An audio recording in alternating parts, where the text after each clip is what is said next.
প্রিয় শিক্ষার্থী বন্ধুরা, আশা করি সবাই ভালো আছেন, সুস্থ আছেন, নিরাপদে আছেন। আজকে আমরা বাংলাদেশ বার কাউন্সিলের যে ক্যাননস অফ প্রফেশনাল কন্ডাক্ট অ্যান্ড ইটিকুইট এবং ড্রাফটিং এই দুইটা টপিকের উপরে আলোচনা করব। আজকে এই সাবজেক্টটি শেষ হয়ে যাবে। তারপরে আমরা আগামী সপ্তাহে আরেকটি সাবজেক্ট শেষ করে পরের শনিবারে পরীক্ষা হবে রুটিন অনুসারে। তো একজন লাইনে এসে বলবেন সবকিছু ঠিক আছে কিনা। স্বপন ভাই লাইনে এসে বলেন সবকিছু ঠিক আছে কিনা। আসসালামু আলাইকুম স্যার। ওয়ালাইকুম আসসালাম, কেমন আছেন ভাই? জি স্যার, আলহামদুলিল্লাহ ভালো আছি স্যার। ঠিক আছে স্যার, সবকিছুই শোনা যাচ্ছে এবং দেখাও যাচ্ছে। আচ্ছা, ধন্যবাদ। তাহলে শুরু করি। আর topic 3, canons of professional conduct and ইটিকুইট।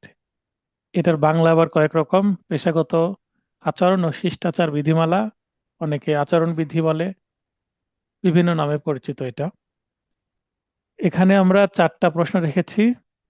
এই ক্যাননস অনুযায়ী আদালত সহ অন্যান্য আইনজীবী, মক্কেল ও জনসাধারণের প্রতি একজন আইনজীবীর দায়িত্ব ও কর্তব্য আলোচনা করেন। তাহলে এখানে আদালত, আইনজীবী, মক্কেল, জনসাধারণ, মানে 4টা অধ্যায় যে আছে ক্যাননসের, 4টা অধ্যায় এখানে সংক্ষেপে আলোচনা করার কথা বলা হয়েছে। অথবা প্রশ্নটা এইভাবে আসতে পারে, ক্যাননস অফ প্রফেশনাল কন্ডাক্ট অ্যান্ড ইটিকুইটে কতটি অধ্যায় ও বিধি আছে আলোচনা করুন। তার মানে 4টি অধ্যায়, মোট 42টি বিধি আছে, সবগুলোই সংক্ষিপ্তভাবে আলোচনা করতে বলা হচ্ছে। পরের প্রশ্ন হচ্ছে, পেশাগত আচরণবিধি ও নিয়মানুবর্তিতা কখন ও কিভাবে আইনে সন্নিবেশিত হয়। সংক্ষিপ্ত একটি ছোট প্রশ্ন। তারপরে ক্যাননস অফ প্রফেশনাল কন্ডাক্ট অ্যান্ড ইটিকুইট প্রণয়নের উদ্দেশ্য, প্রয়োজনীয়তা, আবশ্যকতা আলোচনা করুন। এই প্রশ্নগুলো আসার সম্ভাবনা কম, তবে 4 নম্বর যে প্রশ্ন, এটি একটি প্রবলেমেটিক প্রশ্ন। এখান থেকে প্রবলেমেটিক প্রশ্ন বা সমস্যামূলক প্রশ্ন, একটা সিচুয়েশন তুলে দিয়ে এটা আলোচনা হওয়ার সম্ভাবনাই বেশি। তো প্রবলেমেটিক প্রশ্নটা আমরা শেষের দিকে পড়ছি এবং আলোচনা করছি। আপাতত প্রথম প্রশ্ন যেটা বলা হয়েছে, পেশাগত আচরণ ও শিষ্টাচার বিধিমালা বা canons of professional conduct and ইটিকুইটে 4টি অধ্যায় আছে এবং অধ্যায়গুলোতে মোট 42টি বিধি আছে। এটা আমরা মোটামুটি সবাই জানি, এমসিকিউ প্রশ্ন, কিন্তু 4টি অধ্যায়, 42টি বিধি, এই সংখ্যাগুলো গুরুত্বপূর্ণ, মনে রাখতে হবে আপনাদের। অধ্যায় 1, অ্যাডভোকেটদের পারস্পরিক আচরণ, অর্থাৎ এখানে 11টি বিধি আছে। একজন অ্যাডভোকেট আরেকজন অ্যাডভোকেটের সাথে কেমন আচরণ করবেন সেটা বলা আছে এই 11টি বিধিতে। প্রথমত, পেশাগত মর্যাদা অক্ষুণ্ণ রাখা, মানে একজন অ্যাডভোকেট আরেকজন অ্যাডভোকেটের সাথে এমন আচরণ করবেন না যেন অ্যাডভোকেট সুলভ আচরণ না হয়। পেশাগত নিযুক্তি লাভের জন্য বিজ্ঞাপন দেওয়া হতে বিরত থাকা। আচ্ছা, একজন বলেন তো যে পেশাগত আচরণ বিধিমালার মধ্যে 2 নম্বরে এটা রাখা হলো। আমরা পড়ছি অ্যাডভোকেটদের পারস্পরিক আচরণ, মানে একজন অ্যাডভোকেট আরেকজন অ্যাডভোকেটের সাথে কেমন আচরণ করবে। এই নম্বর, এখানে 2 নম্বরে লেখা আছে পেশাগত নিযুক্তি লাভের জন্য বিজ্ঞাপন দেওয়া যাবে না। আমরা দেখি পেপার পত্রিকায়, মানে তারপরে অনলাইনে, ফেসবুক সহ ইউটিউবে বিভিন্ন জায়গায় কি দেওয়া হয়, অ্যাড দেওয়া হয়, পণ্য বিক্রয়ের জন্য অ্যাড দেওয়া হয়। বিশেষ করে এখন ফেসবুক মার্কেটিং খুব চলছে, বিভিন্ন প্রোডাক্ট বিক্রয়ের জন্য অ্যাড দেওয়া হয়, বই বিক্রয়ের জন্য অ্যাড দেওয়া হয়। তারপরে যারা ডাক্তার, তারা কিন্তু নতুন ডাক্তার হলে লোকাল পত্রিকা সহ জাতীয় পত্রিকা অন্যান্য জায়গায় কি দেয়, বিভিন্ন বিজ্ঞাপন দিয়ে থাকেন যেন তার ডাক্তার এখানে বসেন, চেম্বারের ঠিকানা, চেম্বারের মোবাইল নম্বর, সিরিয়াল দেওয়ার জন্য, কয়টা থেকে কয়টায় বসেন, কি ধরনের রোগীর কি কি ধরনের চিকিৎসা করা হয়, এই ধরনের ডিটেলস দিয়ে বিজ্ঞাপন দিতে দেখি। কিন্তু অ্যাডভোকেটদের এই ধরনের বিজ্ঞাপন দেওয়া নিষিদ্ধ, দেওয়া যাবে না, এখানে নিষেধ করা আছে। এখন আমাকে আপনারা বুঝিয়ে দেন যে এটা কেন অধ্যায় 1-এর মধ্যে রাখা হলো। বিজ্ঞাপন দিলে আহ, সে- বিজ্ঞাপন দেওয়ার বিষয়টা নিষেধ করা হলো, ঠিক আছে, এটা বুঝলাম, কিন্তু এটা অ্যাডভোকেটদের সাথে অ্যাডভোকেটের আচরণ কিভাবে, এটা কিভাবে লজিক্যাল, যুক্তিটা কি? কেউ কি বুঝতে পেরেছেন এটা? বুঝতে পারলে সেটা বলেন। যিনি এটা বোঝাতে পারবেন হাত উত্তোলন করেন। স্বপন ভাই এটা বলতে পারবেন?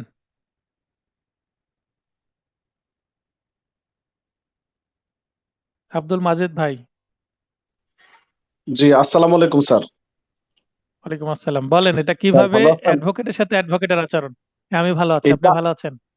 জি আছি আলহামদুলিল্লাহ স্যার। আমার দৃষ্টিতে এটা বিজ্ঞাপন দেওয়ার মানে হলো যে যেহেতু অ্যাডভোকেটের সাথে আরেকজন অ্যাডভোকেট, এবার আপনি অ্যাডভোকেট যদি বিজ্ঞাপন দেন, আপনার সাথে যে আরেক অ্যাডভোকেট আছে তাকে কোনোভাবে ছোট করা হয়, মানে হেয় করা হয় যে আপনি নিজেকে প্রকাশ করতেছেন, আরেকজনকে হেয় করতেছেন। এই বিজ্ঞাপনটা দেওয়া যাবে না, যাতে অন্যদের প্রতি হেয় প্রতিপন্ন করা হয়। হুম, হুম।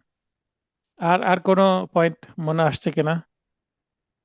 না স্যার, আপাতত হচ্ছে না যে নিজেকে জাহির করা, প্রকাশ করা, আরেকজনকে একটু ছোট ভাবে দেখা, এই জন্য অ্যাডভোকেট টু আচ্ছা, অ্যাডভোকেট। মহিউদ্দিন ভাই, আসসালামু কামরুজ্জামান আলাইকুম। ভাই, ওয়ালাইকুম আসসালাম। বলেন কি মনে হচ্ছে, কি কারণে বিজ্ঞাপন দেওয়া যাবে না? আমি বিজ্ঞাপন দিলে এটা আরেকটা যেহেতু অ্যাডভোকেটের ক্ষতি কি? এটা আসলে সকল অ্যাডভোকেটের কাজ তো হচ্ছে আইনগত সেবা দেওয়া। এটা একটা বিস্তৃত হুম, ক্ষেত্র। এখানে হুম। প্রত্যেক আইনজীবী তার নিজস্ব পরিচিতির মাধ্যমে তিনি ক্লায়েন্ট ডিস্ট্রাকশন করার একটা বিষয় আছে। যেহেতু এটা একটা ব্যবসা, যদিও আইন ব্যবসা, কিন্তু এটা তো ওই ধরনের ব্রড অ্যাসপেক্টে কোন ধরনের মাছের ব্যবসা বাণিজ্যের ব্যবসার সঙ্গে রিলেটেড যেহেতু না, ওই ধরনের বড় আসলে উচিত না, ওই জন্য ভাবা উচিত না। তো এই জন্য এই পেশার মান সম্মান, এই পেশার মর্যাদা অক্ষুণ্ণ রাখার জন্য এটা বিজ্ঞ আইনজীবীদের পারস্পরিক আচরণের মধ্যে অন্তর্ভুক্ত করা হয়েছে বলে মনে হচ্ছে আমার। আচ্ছা, আপনি যেটা বললেন সেটা বিজ্ঞাপন না দেওয়ার যৌক্তিকতা দেখালেন, কিন্তু আমার প্রশ্ন হচ্ছে আমি বিজ্ঞাপন দিলে আরেকটা অ্যাডভোকেটের ক্ষতি কি? এখানে অধ্যায় একের মধ্যে না রেখে এটা অধ্যায় দুয়ের মধ্যে তো রাখতে পারতো, মক্কেলদের প্রতি আচরণের জন্য। কারণ আমি বিজ্ঞাপন দিলে মক্কেল আকৃষ্ট হয়ে আমার কাছে আসবে। অধ্যায় দুয়ের মধ্যেও তো এটা যেতে পারতো, কেন এটা অধ্যায় একের মধ্যে আসছে? এমসিকিউ প্রশ্ন আসতে পারে না এরকম, যে পেশাগত নিযুক্তি লাভের বিজ্ঞাপন দেওয়া থেকে বিরত থাকার বিষয়টি ক্যানোনসের কত অধ্যায়ে আলোচনা করা হয়েছে বা উল্লেখ আছে? অধ্যায় এক, এটা আপনাদের রিটেনেও লাগতে পারে। যদি কোনো সমস্যা তুলে দিয়ে বলা হয় এটা আলোচনা করুন, এটা পেশাগত অসদাচরণ হবে কিনা, মিস্টার অমুক অ্যাডভোকেট তিনি বিজ্ঞাপন দিয়েছেন। হ্যাঁ, তো আমার বক্তব্য হচ্ছে এটা অ্যাডভোকেটদের সাথে অ্যাডভোকেটদের একজন অ্যাডভোকেট বিজ্ঞাপন দিলে আরেকজন অ্যাডভোকেটের ক্ষতি হয় কিনা, হলে কিভাবে হয় সেটা আমি জানতে চাচ্ছি। তাহলে আপনারা যৌক্তিকভাবে যদি মনে রাখতে পারেন তাহলে আপনাদের সুবিধা হবে এগুলো মনে রাখতে। তাই স্বপন ভাই, আহ, জি। সে- আহ, ময়- আসসালামু আলাইকুম। আচ্ছা, মহিউদ্দিন ভাই আর কিছু অ্যাড করবেন? না, আপাতত আর তেমন কিছু অ্যাড করছে না। আচ্ছা, স্বপন ভাই বলেন। স্যার এটা আমার কাছে যেটা মনে হচ্ছে আর কি, যে বিজ্ঞাপন দিয়ে মানে একজন ব্যক্তি দেখা গেছে যে সে যোগ্যতা সম্পূর্ণ না, কিন্তু সে বিজ্ঞাপন দিয়ে নিজেকে যোগ্যতা সম্পূর্ণ প্রমাণ করার জন্য একজন বিজ্ঞ অ্যাডভোকেট, সে যোগ্যতা সম্পূর্ণ কিন্তু সে বিজ্ঞাপন দিচ্ছে না, আর একজন অযোগ্য ব্যক্তি সে বিজ্ঞাপন দিয়ে তার মানে নাম প্রকাশ করতে চাচ্ছে, সেদিক থেকে যে আচ্ছা, যোগ্য। আচ্ছা, আচ্ছা, আমি একটু যুক্ত করি। মনে করেন এটা রাখা হলো না, সবাই বিজ্ঞাপন দিল, তাহলে তো প্রবলেম সলভ নাকি? আপনি যেটা বলছেন, হুম। ছোট বড় সবাই বিজ্ঞাপন দিক, সমস্যা কি? বুঝতে পারেননি? জি, বুঝতে পারছি স্যার। তো এখানে এখানে তো বলা হয়নি যে যিনি জুনিয়র অ্যাডভোকেট, যিনি কম জানেন তিনি বিজ্ঞাপন দিতে পারবেন না, যিনি সিনিয়র অ্যাডভোকেট তিনি দিতে পারবেন। এটা তো বলা হয়নি। ওভারঅল কারো বিজ্ঞাপন দেওয়া যাবে না, এটা বলা হয়েছে। হুম। তার মানে এখানে সিনিয়র জুনিয়র যোগ্যতার কোনো ম্যাটার না এখানে, এবং একজন আরেকজনকে ছোট করারও বিষয় না, যেটা প্রথমে আব্দুল মাজিদ ভাই বলেছেন, ওনার সাথেও আমি একমত না। কারণ এখানে একজন বিজ্ঞাপন দিলে বিজ্ঞাপনে এটা মনে করেন যে আমি সবচেয়ে সেরা এটা উল্লেখ তো করে না। বিজ্ঞাপন বলতে বিজ্ঞাপন বলতে জাস্ট নাম ঠিকানা দিয়ে চেম্বারের একটা ঠিকানা দিয়ে দেওয়া হলো, তীর চিহ্ন দিয়ে দেওয়া হলো যে এইদিকে, এতটুকুই হয়ে গেল, এটাও দেওয়া যাবে না। আমি সবচেয়ে সেরা, আমি ভালো ইয়া করি, এই এই ধরনের বিজ্ঞাপনের কথা বলা হচ্ছে না। জাস্ট একটা পোস্টার দেওয়া হলো পেশাগত, উনি অ্যাডভোকেট এবং এখানে বসেন, ওনার ঠিকানা। যেমন আমরা ভিজিটিং কার্ড করি, ভিজিটিং কার্ডে কি আমরা লিখি কখনো যে আমি সবচেয়ে সেরা অ্যাডভোকেট এইবারের? জি না। আহ, কোনো পণ্যের ক্ষেত্রে যেমন বলা হয় যে বাজারে সবচেয়ে সেরা সাবান এটা, সবচেয়ে সেরা একেবারে অদ্বিতীয় মাথার তেল, এরকম তো আর বলা হয় না। তো এখানে একজন আরেকজনকে ছোট করার বিষয় না, বিজ্ঞাপন দেওয়াই নিষেধ করা হচ্ছে। এটা একজন বলেন রয়্যাল পেশা, ঠিক আছে, এখন বিজ্ঞাপন দেওয়া যাবে না এটার যৌক্তিকতা আছে, কিন্তু আমার বক্তব্য হচ্ছে বিজ্ঞাপন দিলে আরেকটা অ্যাডভোকেটের ক্ষতি কি? যে অধ্যায় 1-এর মধ্যে এটা রাখা হলো, এটা পারস্পরিক অ্যাডভোকেটদের আচরণের মধ্যে, মানে একটা অ্যাডভোকেট আরেকটা অ্যাডভোকেটের সাথে আচরণ কেমন হবে সেটা বলতে গিয়ে দ্বিতীয়তই রাখা হলো বিজ্ঞাপন দেওয়া যাবে না। তো এটা কানেকশনটা কি? এটা আমি জানতে চাচ্ছি, এই যৌক্তিকতাটা কি? ছোট্ট একটা বিষয়,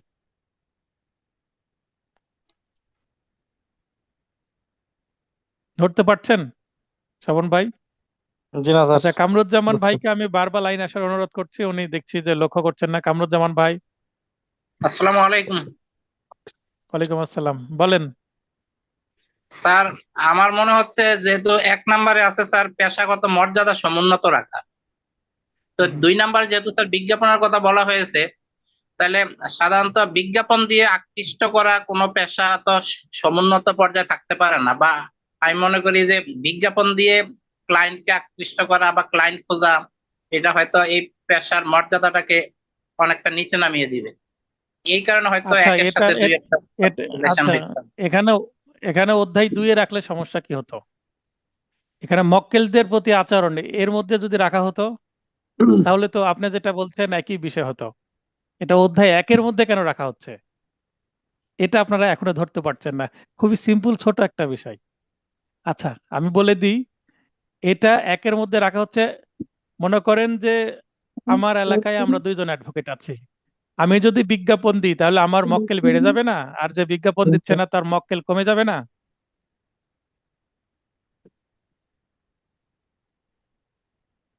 হ্যাঁ না করেন? বুঝি নাই স্যার, বিষয়টা বুঝি নাই স্যার। মনে করেন পাশাপাশি যদি 2টা দোকান থাকে, মনে করেন জি। মুদিখানা, একজন হুম। 2টা নতুন দোকান খোলা হয়েছে, একটা দোকানের প্রচুর অনলাইন অফলাইনের তারপরে মাইকিং করে লিফলেট বিতরণ করা হচ্ছে, তাহলে ওই দোকানটার প্রসার হয়ে যাবে না বেশি? ওই জি। দোকানে সেল বেড়ে যাবে না? জি। জি। তো যখন একটা অ্যাডভোকেট বিজ্ঞাপন দিবে তার তো মামলা বাড়বে, কারণ মানুষ দেখতে পাবে এখানে একজন অ্যাডভোকেট আছে, তার প্রচার হয়ে যাবে না? হবে কি না? জি। হবে। এই প্রচারটা অনৈতিক, এটা করা যাবে না, আচরণবিধির বিরুদ্ধে। কিন্তু বাস্তবে যদি কেউ একজন বিজ্ঞাপন দেয়, তাহলে তার তো মামলা বেড়ে যাবে। তার মামলা বাড়লে ওই মামলা, মনে করেন যে একজন ব্যক্তি মাসে 100টা মামলা পাচ্ছে, এবং হুম। তার আশেপাশে যে অ্যাডভোকেটরা আছে তারা মামলা সংখ্যা কম পাচ্ছে, তাহলে কারণটা কি? কারণ সে বিজ্ঞাপন দিচ্ছে বলে মামলা বেশি পাচ্ছে, কারণ লোকজন সহজে তার ঠিকানা খুঁজে পাচ্ছে। কারণ প্রচারেই তো প্রসার, তাই না? তো জি। যখন একজনের মামলা বেড়ে যাবে বিজ্ঞাপনের কারণে, অটোমেটিকলি আরেকজনের মামলা কমে যাবে না? জি স্যার। তাহলে আরেকটা অ্যাডভোকেট ক্ষতিগ্রস্ত হবে না? কারণ ওই বিজ্ঞাপনটা না দিলেও ওই 10টা অ্যাডভোকেট 10টা মক্কেল ওই দ্বিতীয় অ্যাডভোকেটের কাছেও তো যেতে পারতো, যিনি বিজ্ঞাপন দেননি। তাহলে বিজ্ঞাপন দিলে, একটা অ্যাডভোকেট বিজ্ঞাপন দিলে অন্যান্য অ্যাডভোকেটের ক্ষতি হয়, হয় কি না? স্যার এই ক্ষেত্রে কি স্যার দেখা গেছে পরস্পর অ্যাডভোকেটদের মধ্যে স্যার অসুস্থ প্রতিযোগিতা একটা এবং সৃষ্টি হওয়ার সম্ভাবনা থাকে না স্যার এই ক্ষেত্রে? হ্যাঁ, এটাই অ্যাকচুয়ালি আমি শুনতে চাচ্ছিলাম, যে একটা মানে অনৈতিক প্রতিযোগিতা শুরু হবে, মক্কেল কি করতে, ক্যাপচার হান্ট করতে। করতে। ঠিক আছে, তো মক্কেল ক্যাপচার করতে, এটা তো ফিশিং না। আমরা তো আইন পেশা সমুন্নত, মানে মর্যাদা সমুন্নত রাখতে হলে আমরা তো ওইভাবে বিজ্ঞাপন দিয়ে আমি ভালো ব্যবসা করছি বা আমার সেরেস্তায় ভালো সার্ভিস দেওয়াই, এটা করা যাবে না। এটা ওভারঅলই করা যাবে না, কিন্তু এটা দিলে আরেকটা অ্যাডভোকেটের ক্ষতি হবে, কারণ মামলাটা হয়তো বা তার কাছেও যেতে পারতো, আমি বিজ্ঞাপন দেওয়ার কারণে আমার কাছে চলে আসছে। বুঝতে পারেননি? এই কারণে এটা অ্যাডভোকেটের সাথে অ্যাডভোকেটের একটা অসুস্থ প্রতিযোগিতা শুরু হবে, যেটা ভাই বলছেন, খুব সুন্দর শব্দ ব্যবহার করেছেন। এভাবে আমাদের ভাবতে হবে, তাহলে বুঝতে পারবেন যে একটা যখন প্রবলেমেটিক প্রশ্ন আসবে, প্রবলেমেটিক প্রশ্নতে প্রবলেমেটিক প্রশ্নতে তখন দেখা যাবে যে আপনার আপনার ধরতে পারবেন যে হ্যাঁ, এটা অধ্যায় কত এবং বিধি কত। কারণ প্রবলেমেটিক প্রশ্নে অধ্যায় উল্লেখ যদি না করেন তাহলে নম্বর কেটে যাবে। যেমন পেনাল কোডের প্রবলেমেটিক প্রশ্ন আসলে সেখানে ধারা উল্লেখ করতে হবে, তেমনি ক্যানোস থেকে প্রবলেমেটিক প্রশ্ন আসলে আপনাকে অবশ্যই অধ্যায় এবং বিধি সংখ্যা উল্লেখ করতে হবে, তাহলে নম্বর ভালো পাওয়া যাবে। আশা করি বোঝাতে পেরেছি। তো এই ধরনের আরো কিছু বিধিবিধান আছে, সেগুলো আপনাদেরকে ভালোভাবে বুঝতে হবে, পড়তে হবে, এবং এটা কেন অ্যাডভোকেটদের পারস্পরিক আচরণ, সেটা আপনার এইভাবে কানেকশন খুঁজে বের করে মনে রাখবেন। তাহলে পড়াটা সার্থক হবে। বাস্তবে যখন অ্যাডভোকেট হবেন তখন আপনারা এই বিষয়গুলো ভালোভাবে মেনটেন করে চলতে পারবেন। বিধি 3, অনুমোদনহীন ব্যক্তিকে নিয়োগ দেওয়া হতে বিরত রাখা, মানে এই 2 নম্বরের সাথেই জড়িত, মানে দালাল নিয়োগ দেওয়া। আমি বিভিন্ন জায়গায় কিছু লোকজন সেট করে রাখলাম যে নতুন মক্কেল আসবেই আর ধরে ধরে আমার কাছে নিয়ে আসবা।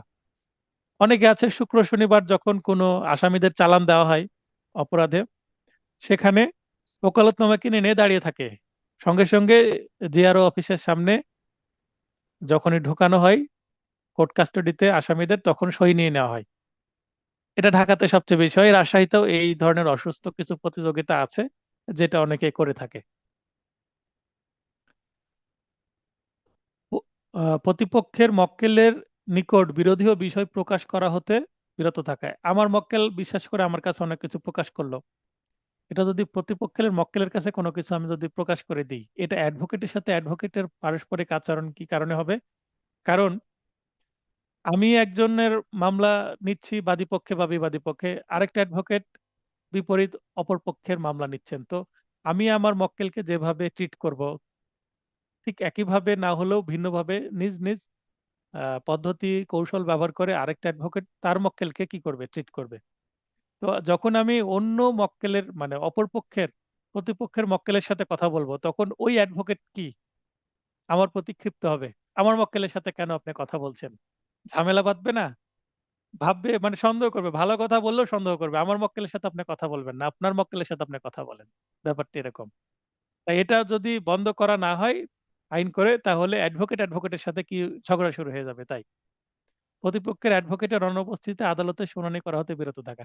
আমার মামলা ডেকে ফেলেছে, অপর পক্ষের অ্যাডভোকেট নাই, আমি শুনানি করে ফেললাম, তাহলে আমি যে শুনানি করলাম তাহলে অপর পক্ষের অ্যাডভোকেটের ক্ষতি হলো না? আমি কি বললাম তার উত্তর তো রিপ্লে তিনি দিবেন, কাউন্টার বক্তব্য তিনি পেশ করবেন। তো এটা করা যাবে না, তার আসার জন্য অপেক্ষা করতে হবে। তাহলে কি হবে, উনিও আমাকে রেসপেক্ট করবেন, এবং ভবিষ্যতে আমি উপস্থিত নাই, তিনি সেই সুযোগটা নেবেন না, আমার আসার জন্য অপেক্ষা করবেন যে অ্যাডভোকেট শহীদুল আসুক তারপর আমি শুনানি করব। ইওর অনার, অপর পক্ষের অ্যাডভোকেট নাই, আমি একা শুনানি করতে চাচ্ছি না। এটা কোর্টও কিন্তু ভালো দৃষ্টিতে দেখবেন। একাধিক অ্যাডভোকেট অ্যাডভোকেট নিয়োগে আপত্তি না করা। একজন মক্কেল একটা অ্যাডভোকেট নিয়েছেন, বলছে আমি আরো 2-1 জন অ্যাডভোকেট নিব, বড় মামলা, আমার বাজেট আছে, আমি সবারই কি দিব, ফি দিব। তাহলে যিনি প্রথম নিযুক্ত হয়েছেন, বাকি দ্বিতীয় তৃতীয় অ্যাডভোকেট নিযোগ দিতে আপত্তি করা যাবে না। কারণ দ্বিতীয় তৃতীয় অ্যাডভোকেট যদি নিযুক্ত হয় তাহলে তারও তো একটু পেশাগত ইনকাম বাড়লো। তাহলে আমি কেন আরেকজন যে ইনকাম করবে সেটা বন্ধ করব? তাহলে আরো অ্যাডভোকেট নিযুক্ত দিক, নিয়োগ দিক, সমস্যা নেই, আমার ফি তো আমি পাবোই। তার মানে এখানে অ্যাডভোকেটদের অ্যাডভোকেটের সাথে একটা সম্প্রীতি, একসঙ্গে কাজ করার মানসিকতা তৈরি হবে এটার কারণে। অ্যাডভোকেটগণ নিজেদের মধ্যে ব্যক্তিগত বিবাদ এড়িয়ে চলবেন, কেননা আইনজীবী নয় বরং মক্কেলগণই মামলার প্রতিপক্ষ। ইংলিশ হচ্ছে clients not advocate are the litigants. তার মানে অনেক অ্যাডভোকেট দেখবেন যে মামলা পরিচালনা করছে, মনে হচ্ছে যে নিজেই পক্ষ, জামিন না হলে নিজেই মনে হয় জেলখানায় চলে যাবে, এমন ভাবে অনুরোধ করে। হ্যাঁ, জামিন হলে একটা ফি পাওয়া যায়, যেটার জন্য আমরা আহ, খুব সূক্ষ্মভাবে মামলা হিয়ারিং করে থাকি, নিজের পক্ষে রায় নেওয়ার জন্য, সিদ্ধান্ত নেওয়ার জন্য, মঞ্জুর করার জন্য। কিন্তু তার মানে এই না আমি মরিয়া হয়ে উঠবো, এটা আমাকে করে নিতেই হবে। অর্থাৎ মামলাকে পার্সোনালি নেওয়া যাবে না, মামলা তো মামলায়, পেশাগত একটা ডিগনিটি বজায় রাখতে হবে, এবং খুব টেনশন করা যাবে না, জামিন হলে ভালো, না হলে সমস্যা নাই, নেক্সট ডেটে হবে বা উচ্চ আদালতে যাব, এটাই। এবং একজন অ্যাডভোকেট আরেকজন অ্যাডভোকেটের সাথে ঝগড়ায় জড়িয়ে যাওয়া যাবে না, কারণ মামলা হয়েছে মক্কেলদের মধ্যে, ঝগড়া করুক মক্কেলরা, আমরা কেন ঝগড়া করব নিজেদের মধ্যে। দায়িত্বের বিভাগ অনুসারে ফি বন্টন। মনে করেন যে সেরেস্তা, সেরেস্তা বলতে কি, group of advocates and associates যারা আছেন, 4-5 জন বা 2-3 জন অ্যাডভোকেট মিলে একটা সেরেস্তা করা হয়, একটা ল ফার্ম করা হয়। তো যিনি সিনিয়র তিনি একটু বেশি ফি নেবেন, তারপরে ধীরে ধীরে ফি এর সংখ্যা মানে অ্যামাউন্টটা কমে আসবে। তো এটাই বলা হচ্ছে যিনি বেশি দায়িত্ব পালন করেন তার ফি একটু বেশি হবে, যিনি কম দায়িত্ব নতুন আইনজীবী তার ফিটা কম হবে, যিনি শিক্ষানবিশ তার আরো একটু কম, এরকম। এটা কেন বলে দেওয়া হলো? কারণ সিনিয়র এবং জুনিয়র যদি সমান ফি নেওয়া হয় তাহলে কোনো ল ফার্ম তৈরি হবে না, জুনিয়রদের নিতেই চাইবে না। যদি জুনিয়র এসে বলে স্যার আপনি তো আজকে 5,000 ইনকাম করে 5,000 বাসায় নিয়ে যাচ্ছেন, আমাকে কেন 500 টাকা দিচ্ছেন, তাহলে তো জুনিয়রদের রাখবেই না কোনো সিনিয়র, সম্প্রীতি তৈরি হবে না। পদাধিকারের বিধান মেনে চলা, পদাধিকার বলতে সিনিয়র জুনিয়র যে পদাধিকার, কেউ হয়তো বা পিপি আছেন, কেউ জিপি আছেন, তাকে সে রেসপেক্ট দিতে হবে। সিনিয়র ও জুনিয়র অ্যাডভোকেটদের মধ্যে শ্রদ্ধা ও স্নেহের সম্পর্ক বজায় রাখা, তাহলে বড়দের আমরা রেসপেক্ট করব, ছোটদেরকে আমরা কি করব, স্নেহ করব। একাধিক অ্যাডভোকেটদের মধ্যে সিনিয়রকে মামলা পরিচালনার সুযোগ দেওয়া, এখন 2-3 জন আমরা দাঁড়িয়েছি, সিনিয়র আগে কথা বলবেন, যদি সিনিয়র পারমিশন দেয় সেক্ষেত্রে জুনিয়ররা শুরু করতে পারেন। সিনিয়র কথা বলার পর দু একটা পয়েন্টে ছুটে গেছে, মানে উনি উল্লেখ করতে ভুলে গেছেন বা প্রপারলি সেটা বোঝাতে পারেননি কোর্টকে, তখন জুনিয়র একটু ক্ল্যারিফাই বা অ্যাড করতে পারেন। যেমন একটু আগে প্রশ্ন করলাম, একজনকে প্রশ্ন বলার সুযোগ দিলাম, বলতে বলতে আরেকজনকে অ্যাড করার সুযোগ দিলাম, এইভাবে। তো এই হচ্ছে 11টা আচরণবিধি। এইভাবে মক্কেলদের প্রতি আচরণ আছে 14টি, তারপরে আদালতের প্রতি আচরণ আছে 3য় অধ্যায়ে 9টি, তারপরে জনসাধারণের প্রতি আচরণ আছে 8টি। এই টোটাল 42টি আচরণ আছে, যেটা খুব সংক্ষিপ্তভাবে আমি উল্লেখ করে দিয়েছি। এখানে আপনাদেরকে কোন অধ্যায়ে কতটি আচরণ বিধি আছে সেটা উল্লেখের জন্য আমি দুইটা পদ্ধতি দিয়েছি। প্রথম অধ্যায়ে 11টি আছে। প্রথমে দেখবেন এক লেখা আছে, এক মানে কি, বিজোড়। 11টি মানে বিজোড়, বিজোড় সংখ্যা আছে, মানে অধ্যায়ের সংখ্যার সাথে প্রথম অধ্যায় 11টি বিজোড় সংখ্যা। প্রথমে আছে যার প্রতি আচরণ, তাহলে অ্যাডভোকেট, প্রথমে আছে অ্যাডভোকেটদের প্রতি আচরণ। তারপরে দ্বিতীয়তে 14টি, মানে দ্বিতীয় মানে দুই, দুই মানে জোড়, 14 এখানেও জোড় সংখ্যা, মক্কেলের প্রতি। তারপরে দ্বিতীয় হচ্ছে, তৃতীয় হচ্ছে এখানে 9, দেখবেন 3 বিজোড়, এখানেও বিজোড়, আর 3 দিয়ে আবার 9কে ভাগ যায়, আদালতের প্রতি। চতুর্থ 8টি, 4 দিয়ে আবার 8কে ভাগ যায়, এখানেও জোড়, জনসাধারণের উপরে। এখানে দেখেন এই যে 4টা লাইনে, 4টা লাইন যদি একসাথে পড়ি একটা বাক্য তৈরি হয় সুন্দর। অ্যাডভোকেট মক্কেলের পক্ষে আদালতে মামলা পরিচালনা করে জনসাধারণের উপকার করেন। যদি এই বাক্যটা মনে রাখতে পারেন তাহলে প্রথমে অ্যাডভোকেট, তারপরে মক্কেল, তারপরে আদালত, তারপরে জনসাধারণ। তার মানে অধ্যায় অনুসারে অধ্যায়ের বিষয়বস্তুগুলো আপনার সহজে মনে রাখতে পারবেন। এছাড়া আরেকটা টেকনিক দিয়েছি, চ্যাপ্টার 1 ইংলিশে 11, এটা ওড, এখানে 11কে 1 দিয়ে ভাগ যায় তাহলে 11ই হয়, এটা অ্যাডভোকেট। দেখবেন প্রথমে ACLCOP, এটা কিন্তু অ্যালফাবেটিক্যাল অর্ডার, অর্থাৎ প্রথমে এ, তারপরে সিএল, তারপরে সিও, তারপরে পি। আমরা ডিকশনারিতে যেরকম দেখি প্রথমে এ দেওয়া শব্দগুলো থাকবে, তারপরে বি, তারপরে সি, সি এর মধ্যে সিএল আগে থাকবে, সিও পরে থাকবে, তারপরে শেষের দিকে পি থাকবে। তো এখানে অ্যাডভোকেটস, ক্লায়েন্টস, কোর্ট, পাবলিক। এখানে 2-এ 14 ইভেন, এখানে 14কে 2 দিয়ে ভাগ যায় 7 দিয়ে, এখানে 3 বিজোড় মানে ওড, এবং এখানে 9টি বিধি, 9কে 3 দিয়ে ভাগ যায়, এখানে 4, এখানে 8 ইভেন মানে জোড়, 8কে 4 দিয়ে ভাগ যায়। তো এই টেকনিকটা দিয়েছি যেন কোন অধ্যায়ের বিষয়বস্তু কি এবং কতটি বিধি আছে সেটা মনে রাখার জন্য। তবে হ্যাঁ, যতই টেকনিক আমি দিই, পড়া মনে রাখার সবচেয়ে ভালো উপায় হচ্ছে মনোযোগ সহকারে বুঝে বুঝে বারবার পড়ার কোনো বিকল্প কিন্তু নাই। তার মানে আমি যতই টেকনিক ব্যবহার করি, টেকনিক আপনাকে সাময়িকভাবে হেল্প করবে ঠিকই, হয়তো বা কোনো কিছু ভুলে গেছেন, টেকনিক মনে রাখলে হয়তো বা কনফিউশন দূর হবে, কিন্তু বারবার না পড়লে আপনি টেকনিকও আপনাকে কি করতে পারবে না, পরীক্ষার হলে পার করতে পারবে না। আপনাকে বারবার বুঝে বুঝে পড়তে হবে, বারবার বুঝে বুঝে পড়লে ব্রেনে সেটা গেঁথে যাবে। টেকনিক একটা, আমি বলি যে শর্ট টার্মের জন্য আপনার কাজ করে এবং কনফিউশন দূর করবে, কিছু হেল্প করবে, কিন্তু বারবার পড়াটাই আপনাকে কি করবে, ভালোভাবে হেল্প করবে। এর কিন্তু কোনো বিকল্প নাই। এরপরে পেশাগত আচরণবিধি ও নিয়মানুবর্তিতা যখন ও যেভাবে আইনে সন্নিবেশিত হয়। এখানে দেখবেন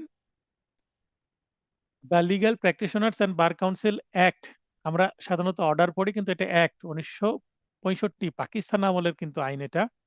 এর 48 ধারায় ধারায় প্রদত্ত ক্ষমতা বলে এবং 1969 সালের 5 জানুয়ারি তারিখে গৃহীত হবে গ রিকার হবে। সিদ্ধান্ত অনুযায়ী বাংলাদেশ বার কাউন্সিল কর্তৃক প্রণীত আইনজীবীদের অবশ্য পালনীয় দায়িত্ব কর্তব্যসমূহ পেশাগত আচরণ শিষ্টাচার বিধিমালা বা canons of professional conduct and etiquette নামে আইন হিসেবে সন্নিবেশিত হয়। তাহলে কিভাবে আইনে সন্নিবেশিত হলো সেটা এই একটা বাক্য দিয়ে আমরা বলতে পারবো। এর মধ্যে কিন্তু তারিখ দেওয়া আছে, তারিখটা মনে রাখবেন। উদ্দেশ্যটা কি? এই আইন প্রণয়নের উদ্দেশ্য, প্রয়োজনীয়তা বা আবশ্যকতা কি, এইগুলো আমার তৈরি করা প্রশ্ন। এই ধরনের প্রশ্ন আসার সম্ভাবনা কম, তারপরেও যদি আসে আপনারা যেন লিখতে পারেন, তাই আমি তৈরি করে দিয়েছি। একটি সভ্য সমাজের অপরিহার্য বৈশিষ্ট্য হলো আইনের শাসন। আইনের শাসন ব্যতি রেখে আদর্শ বিচার ব্যবস্থাও কল্পনা করা যায় না। সমাজের সকল নাগরিকের আইনের আশ্রয় লাভের সমান অধিকার এবং তাদের যান মাল ও সম্মানের নিরাপত্তার বিধান নিশ্চিতকরণ রাষ্ট্রের অন্যতম দায়িত্ব। উক্ত উদ্দেশ্যে আইনজীবীদের স্বীয় পেশার সদস্য, মক্কেল, আদালত এবং জনগণের সঙ্গে সুসম্পর্ক বজায় রাখার ন্যায় গুরুত্বপূর্ণ দায়িত্ব সুষ্ঠুভাবে পালনের লক্ষ্যে সুনির্দিষ্ট গুণগত পেশাগত আচরণবিধি প্রণয়নের বিশেষ উদ্দেশ্য বা প্রয়োজনীয়তা বা আবশ্যকতা রয়েছে। যদি উদ্দেশ্য আসে শুধু উদ্দেশ্যই লিখবেন, যদি প্রয়োজনীয়তা আসে শুধু প্রয়োজনীয়তাই লিখবেন, আর যদি আবশ্যকতা আসে আবশ্যকতা লিখবেন, তাছাড়া অন্য কিছু লিখার দরকার নাই। তো এখানে the legal practitioners and bar council order 1972 এর অনুচ্ছেদ 44G এর বিধান অনুসারে, তাহলে 44G তে কিন্তু আছে পাকিস্তান বার কাউন্সিল কর্তৃক প্রণীত পেশাগত আচরণ ও শিষ্টাচার বিধিমালা বাংলাদেশ বার কাউন্সিল কর্তৃক প্রণীত মর্মে গণ্য হবে। তার মানে পাকিস্তান যেটা তৈরি করেছিল পাকিস্তান আমলে, সেটাই আমরা গ্রহণ করেছি। পেশাগত আচরণ ও শিষ্টাচার বিধিমালা ব্যবহৃত পাকিস্তান শব্দটি বাংলাদেশ শব্দটি দ্বারা প্রতিস্থাপিত হবে। মানে যেখানে পাকিস্তান ছিল সেখানে জাস্ট বাংলাদেশ, পাকিস্তান কেটে বাংলাদেশ দিয়ে দিলেই হয়ে যাচ্ছে। এরপরে যে প্রশ্নটি পড়ব এটা সবচেয়ে গুরুত্বপূর্ণ প্রশ্ন, এবং এরকম প্রশ্ন আমি ক্লাস টেস্টে আরো প্র্যাকটিস করাবো। এবং আপনাদের এমসিকিউ পরীক্ষার পরে আমি আর একটা নোট দিব আপনাদের, যেখানে এই ধরনের অসংখ্য প্রবলেমেটিক প্রশ্ন থাকবে প্রতিটা সাবজেক্টের উপরে। সেখানে প্রবলেমেটিক প্রশ্ন এবং ড্রাফটিং এর উপরে বেশি মনোনিবেশ করা হবে নতুন নোটে। তো সেই নোটটা সাজেশন ভিত্তিক নোট হবে। সাজেশনে যেগুলো দিয়ে দিব সেগুলোর উত্তর সেখানে পাবেন। এই নোটটা তো থাকছেই, এর পাশাপাশি সেটা একটা সাপ্লিমেন্টারি সাজেশন ভিত্তিক নোট, যেখানে আপনাকে বেশি প্র্যাকটিস করানো হবে। সেখানে আমার যে ক্লাস টেস্টে সেগুলোও থাকবে এবং আরো কিছু নতুন প্রবলেমেটিক প্রশ্ন, ছোট ছোট প্রশ্ন এবং ড্রাফটিং আলোচনা করা হচ্ছে। মানে আমি সেগুলো রেডি করে ফেলেছি অলরেডি। সেগুলো আপনাদের যখন এমসিকিউ পরীক্ষা কমপ্লিট হয়ে যাবে, এমসিকিউ পরীক্ষার পর যখন নতুন ভাবে আবার র্যাপিড রিভিশন ক্লাস শুরু হবে, ওই সময় আপনাদের সেগুলো দেওয়া হবে। তার আগে এখনো যেহেতু বার কাউন্সিলের কোনো অফিসিয়াল নিউজ বা নোটিশ প্রকাশিত হয়নি, অতএব আমরা সেগুলো এখন মূল ক্লাস থেকে আমরা পড়ব। যখন নোটিশ দিবে তখন আমরা ধারণা করতে পারবো কখন আপনাদের লিখিত পরীক্ষা হবে। জনাব ক একজন অ্যাডভোকেট, তিনি সোনালী ব্যাংকে প্যানেল আইনজীবী হিসাবে ব্যাংকের পক্ষে একটি মামলা পরিচালনা করে 20 লক্ষ টাকা আদায়ের ডিক্রি লাভ করেন। ব্যাংক কর্তৃপক্ষ তাকে ডিক্রি কার্যকর করার জন্য সংশ্লিষ্ট জমি ক্রয় করতে অনুরোধ করেন। তাহলে ব্যাংক বলল যে স্যার, আপনি যেহেতু ডিক্রি পেয়েছেন তো আপনি এই জমিটা কিনে নেন, যেহেতু মক্কেল হেরে গেছে। মানে পেশা ওই ফি এর পরিবর্তে হয়তোবা জমি কিনে নেওয়ার প্রস্তাব দেওয়া হচ্ছে। তদনুযায়ী তিনি ডিক্রি জারির নিলাম হতে তার 2 সন্তানের নামে 2টি কবলা দলিল কবলাল বলতে সেল ডিড বা বিক্রয় দলিল জমি খরিদ করেন। খরিদ মানে ক্রয় করা, পারচেস করা। তিনি কি কোনো অসদাচরণ করেছেন? বলে রাখা ভালো, নিজে তো ফি এর পরিবর্তে মামলার যে নালিশি সম্পত্তি সেটা তো ক্রয় করা যাবেই না, নিজের আত্মীয় স্বজনের নামেও ক্রয় করা যাবে না। ইনি তো 2 সন্তানের নামে ক্রয় করেছেন, তার মানে অবশ্যই এটা কি পেশাগত যে আচরণবিধি আছে সেটা লঙ্ঘন, তিনি অবশ্যই অসৎ আচরণ করেছেন।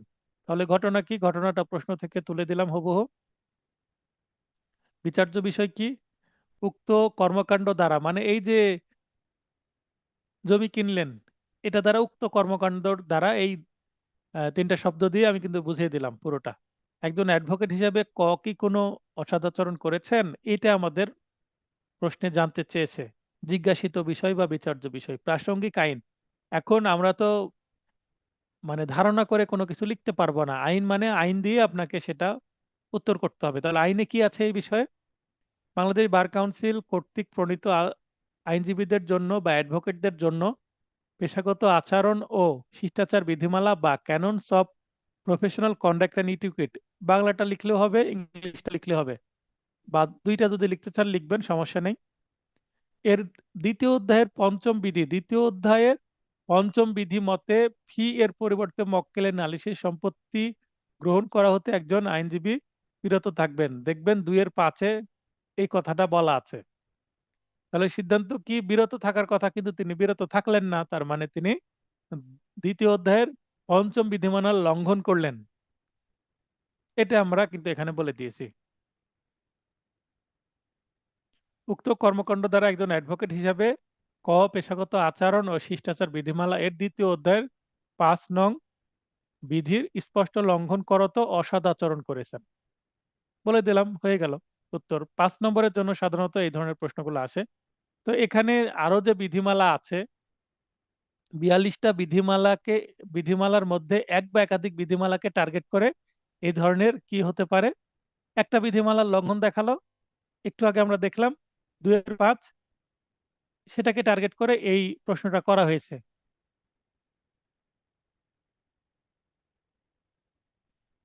2-5 ফি এর পরিবর্তে মক্কেলের নালিশি সম্পত্তি গ্রহণ করা হতে বিরত থাকা, এই যে 2-5। এখন এই ধরনের যেগুলো ইম্পর্টেন্ট বাস্তবসম্মত যেগুলো বিধি আছে, যেগুলো সাধারণত মানুষ লঙ্ঘন করে থাকে, যেগুলো করা যাবে না, সেটা স্মরণ করে দেওয়ার জন্যই হয়তো বা এই প্রশ্নগুলো করা। তো টার্গেট করে যখন প্রশ্ন করা হবে আপনাকে মনে রাখতে হবে কোন অধ্যায়ের কোন বিধি থেকে প্রশ্ন করা হচ্ছে, এবং সেটা উল্লেখ করে আপনাকে উত্তর করতে হবে। তো এই 42টা বিধি আপনাদের মোটামুটি একটা ধারণা রাখতে হবে, এবং কোন অধ্যায়ের এবং কার প্রতি এটা আচরণ বিধির অংশ সেটাও আপনাদের বুঝে বুঝে মনে রাখতে হবে। তো এখান থেকে কিন্তু অনেক প্রবলেমেটিক প্রশ্ন আসতে পারে। প্রবলেমেটিক প্রশ্ন হুবহু কমন কেউ দিতে পারবে না। কোনো কোচিং যারা করান তারা বা কোনো বই থেকে হুবহু কমন পাওয়া যাবে কিনা তার কোনো গ্যারান্টি নাই। কারণ আপনি নিজে চিন্তা করলেও কিন্তু বানিয়ে অনেক প্রবলেমেটিক প্রশ্ন তৈরি করতে পারবেন। অতএব এত সম্ভাবনা আছে প্রবলেমেটিক প্রশ্ন রেডি করার। যেমন এইটাই যে প্রবলেমেটিক প্রশ্নটা বললাম, এখানে ব্যাংকের নাম পরিবর্তন করে দিল, বা এখানে সন্তানের নামে না হয়ে স্ত্রীর নামে সম্পত্তি কিনে দিল। তার মানে এই প্রশ্নটাকেই, ঠিক সেম প্রশ্নটাকে কিন্তু ভাষা পরিবর্তন করে দেওয়া যেতে পারে। সোনালী ব্যাংকের পরিবর্তে জনতা ব্যাংক দিল, এখানে ক না দিয়ে এক্স দিয়ে দিল, বা একাধিক অ্যাডভোকেটের এখানে নাম দিয়ে দিতে পারে অ্যাডভোকেটের। তারপরে এখানে 20 লক্ষ টাকার পরিবর্তে 1 কোটি টাকা কথা লিখতে পারে। তার মানে নানান ভাবে পরিবর্তন করে, মডিফাই করে, মামলার বিষয়বস্তু উল্লেখ করে প্রশ্নটাকে জটিল করে, সহজ করে, যেভাবে খুশি তারা প্রশ্ন করতে পারে। অতএব বলা যায় না কি ভাষায় কোন জায়গা থেকে প্রশ্ন করবে।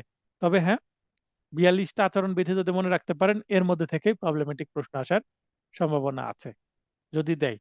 তাহলে গত ক্লাসে আমি আলোচনা করলাম অ্যাডভোকেটদের যোগ্যতা অযোগ্যতা থেকে। তো যোগ্যতা অযোগ্যতা থেকে প্রবলেমেটিক প্রশ্ন আসতে পারে কিভাবে?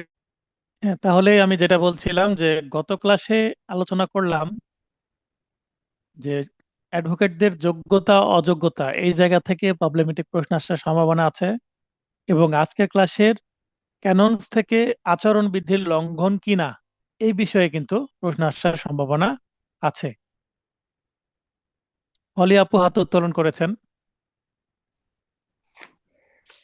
স্যার আদাব। আদাব, বলেন।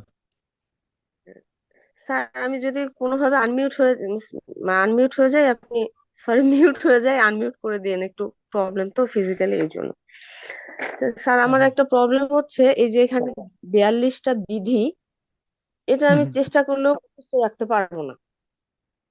হ্যাঁ, এটা একদমই সম্ভব না আমার দ্বারা। আমি বিধিগুলো মানে হয় কি, বিধির নাম্বারটা মুখস্থ রাখতে পারবো না, বিষয়বস্তু পারি। হুম তো স্যার কাইন্ডলি হুম যদি, যেহেতু প্র্যাকটিসিং লয়ার মানে বেশি মামলা আসে থেকে বা এরকম হাইস্ট 20টা একটু দাগিয়ে দিতে মানে হেল্প করতেন, খুব ভালো হতো স্যার। না, সরি। এটা তো আমি সাজেশন দিব, আমি বলেছি অলরেডি। হ্যাঁ, আজকের ক্লাসেও বললাম সাজেশন দিয়ে আমি কমিয়ে দেব। হ্যাঁ, এবং কোনগুলো রেলিভেন্ট, কোর্টে বেশি লঙ্ঘন হয় কোনগুলো, সেগুলো থেকে প্রশ্ন হুম আসার সম্ভাবনা বেশি। হ্যাঁ, কারণ সেগুলো যেন হুম। আটকানো যায়, আর যেগুলো রেলিভেন্ট কম সেগুলো প্রশ্ন আসার সম্ভাবনা কম। আমি এগুলো সাজেশন দিয়ে দেবো। আপাতত সবই পড়তে থাকেন, যেহেতু এখনো নোটিশ হয়নি। নোটিশ ও হোক স্যার, অফিসিয়ালি, একটা ধারণা করি কখন হবে, তারপরে সাজেশন দিব। এখন আপাতত জাস্ট পড়তে থাকেন, মুখস্থ করে হুম, রাখার দরকার নেই, কিন্তু পড়তে থাকেন। পড়তে তো থাকবোই, কেন বললাম এখন আমাদের হাতে খুব বেশি হলে 3 মাস সময় আছে। ওই হবে কি রিটেনের জন্যে, প্রতি, হ্যাঁ রিটেনের জন্যে রিটেন, রিটেনের জন্য দেখেন তারও যদি বেশি সময় আছে। 3 মাস তো রিটেনের জন্যই বলছি, কারণ এপ্রিলে যদি এমসিকিউ হয় যেরকম বোঝা যাচ্ছে হয়ে যাবে এপ্রিলের থার্ড আচ্ছা, উইকে হয়ে এপ্রিলের 25 তারিখে এমসিকিউ হলো, তাহলে আপনি ধারণা করছেন কোন মাসে রিটেন হতে পারে? গতবার তো 30 দিনের নোটিশে স্যার পরীক্ষা নিয়েছিল। এবার যে খুব হুম হুম বেশি সময় দেবে আমরা কি করে আশা করতে পারি?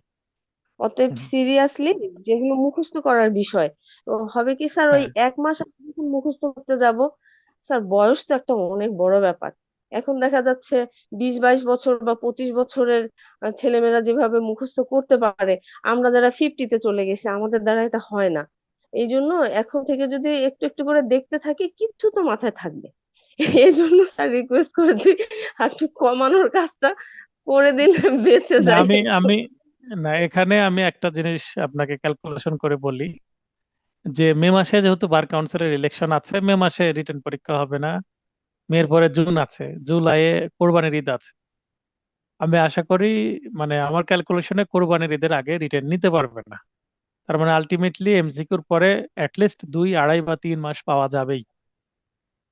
ঠিক আছে, তারপরে অফিসিয়াল নিউজ বা যখন নোটিশ আসবে, নোটিশে রিটেন কোন মাসে হতে পারে সেটারও একটা ইঙ্গিত লিখিত থাকতে পারে। আমরা সেটা জি পর্যন্ত অপেক্ষা করি, তারপরে আমি আপনাদের জন্য যেটা সবচেয়ে বেস্ট হয় সেটা করব। তবে হ্যাঁ, আপনি একটা কথা বললেন, সেটার সাথে আমি অমত, যে বয়স হয়ে গেছে, মুখস্থ করে রাখতে পারবো না ইয়ংদের মতন। কিন্তু আমি এটার বিরোধিতা করছি এই কারণে, কারণ এই পেশায় যেহেতু ঊর্ধ্বসীমা নাই প্রবেশের, এবং লার্নেড হতে হলে আপনাকে সারা জীবনই পড়াশোনা করতে হবে। 100 বছর বয়সেও যে তাকে পড়াশোনা করতে হবে, কারণ পড়াশোনা না করলে তিনি হিয়ারিং করতে পারবেন না। আর যদি তখন তো পড়াশোনাটা আমি চর্চা করা যায়, পারবো না স্যার। তখন কিন্তু এইটা চলতে থাকবে। অতএব আপনি বয়সটাকে আর অজুহাত বানাবেন না, এটা আপনার দুর্বলতা প্রকাশ করবে আশা ওই করি। যে স্যার তারপরে ওই আপনার মতো একজন যদি শিক্ষার্থী এ কথা বলেন, তাহলে অন্যরা তো আরো ভয় পাবে। তো যাই হোক, আমি স্যার ওই সাজেশন দিব, কিন্তু সেটার একটা নির্দিষ্ট সময় আছে, সেই সময় দিব, আগে দিয়ে লাভ হবে না। লাভ কারণ হবে না স্যার। আরো সাজেশনটা একটা কথা বলি, সাজেশনটা সামান্য হলেও রিস্ক আসে। যখন যখন কমিয়ে দিব, তখন যেগুলো সাজেশনে রাখবো তার মধ্যেই যে আপনি সব কমন পাবেন তার কোনো গ্যারেন্টি কিন্তু কেউ দিতে পারবে না। অতএব এখন যে জি নোটটা আছে এটাও কিন্তু ছোট একটা নোট, এটাও ছোট জি নোট, এটা অন্তত কমপ্লিট রাখেন। সাজেশন যখন দিয়ে দিব, শেষ সময়ের প্রস্তুতির জন্য সেই সাজেশন কাজে লাগবে। ঠিক আছে? জি স্যার, অসুবিধা নেই স্যার। ওই আচ্ছা, যে জাস্ট এখন অ্যাকুরেটলি মুখস্থ করতে সমস্যা হয়, তো এই জন্য পড়তে সমস্যা হয় না। ঠিক আছে, আপনি এখন পড়তে থাকেন, যতটুকু মনে রাখতে পারেন রাখেন, শেষে আমি কমিয়ে দিব অবশ্যই। আপনার ওকে। মতামতের জন্য অসংখ্য ধন্যবাদ। তাহলে আজকের ক্লাসে যেটা বুঝলাম, যে এই যে 42টা আচরণবিধি, যেটা মনে রাখা খুব টাফ, তো এখান থেকে প্রবলেমেটিক প্রশ্ন আসার সম্ভাবনা খুবই আছে। একটা প্রশ্নের মধ্যে একটা আচরণবিধির লঙ্ঘন বা দুইটা আচরণবিধির বা তিনটা আচরণবিধির লঙ্ঘনও দিতে পারে, অথবা এমন একটা প্রশ্ন করলো যে দুইটা ঘটনা দেখালো একটা প্রশ্নের মধ্যেই, যে একটা ঘটনা আচরণবিধির লঙ্ঘন এবং আরেকটা ঘটনা আচরণবিধির লঙ্ঘন নয়। এভাবেও কিন্তু খুবই টেকনিক্যাল প্রশ্ন হতে পারে, মানে দুইটা কাজ করেছে একজন অ্যাডভোকেট, যেটা আচরণবিধির লঙ্ঘন একটা হয়েছে এবং একটা হয়নি, কিন্তু অনেকে বলছে যে দুইটাই হয়েছে। এরকম যখন প্রশ্ন করবে তখন কিন্তু খুব বুঝে উত্তর দিতে হবে। প্রশ্ন জি কেমন করবে প্রশ্নকর্তাই তো জানে, কিন্তু আমাদের রেডি থাকতে হবে যেমনই প্রশ্ন আসুক যেন 2 কলম লিখে আসতে পারি। আজকে জি শেষ স্যার। Topic drafting. একটাই ড্রাফটিং এখানে সুযোগ আছে করার, সেটা কেউ যদি আচরণবিধি করে তাহলে তাকে আটকানোর জন্য তার বিরুদ্ধে সচিব বরাবর দরখাস্ত করা। কোনো অ্যাডভোকেটের অসদাচরণের বিরুদ্ধে দরখাস্ত মুসাবিদা বা ড্রাফটিং এর একটি আদর্শ আমি নমুনা দিয়ে দিয়েছি বা ফরম্যাট দিয়ে দিয়েছি। এই ফরম্যাটেই প্রশ্ন যেভাবে আসবে সেইভাবে আপনাকে তৈরি করে নিতে হবে। বরাবর সচিব মহোদয়, বাংলাদেশ বার কাউন্সিল ভবন, 3 শহীদ ক্যাপ্টেন মনসুর আলী সরণি, শাহবাগ, ঢাকা। এই হচ্ছে ঠিকানা। এই ঠিকানায় যদি চিঠি পাঠানো হয় বার কাউন্সিলের কাছে চলে যায়। আমি নিজের যে ইন্টিমেশন বা রেজিস্ট্রেশন তখন তো অনলাইনে হতো না, আমাদের সময় আমাদের পাঠাতে হতো। তো আমি পাঠিয়েছিলাম সুন্দরবন কুরিয়ার সার্ভিসের যে বিশেষ একটি প্যাকেজ আছে, 100 টাকা ফি নাই, সেটাতে আবার এডি ফেরত আসে, মানে পৌঁছালো কিনা সেটার একটা প্রমাণপত্র আসে। সেটার মাধ্যমে পাঠিয়েছিলাম এই ঠিকানায়। সেটা গেল এবং 2 দিনের মানে 1 দিনের মধ্যে সেটা চলে যায়। 2 দিনের মধ্যে আমাকে আবার এডিও ফেরত আসছে। হ্যাঁ, বার কাউন্সিলের সিলমোহর লাগানো একটা কাগজ ফেরত আসলো। আমি নিশ্চিত হলাম যে হ্যাঁ, আমার আবেদনপত্রটা পৌঁছেছে। তো কেউ চিঠি পাঠাতে চাইলে এখানে এই ঠিকানায় পাঠাতে হবে।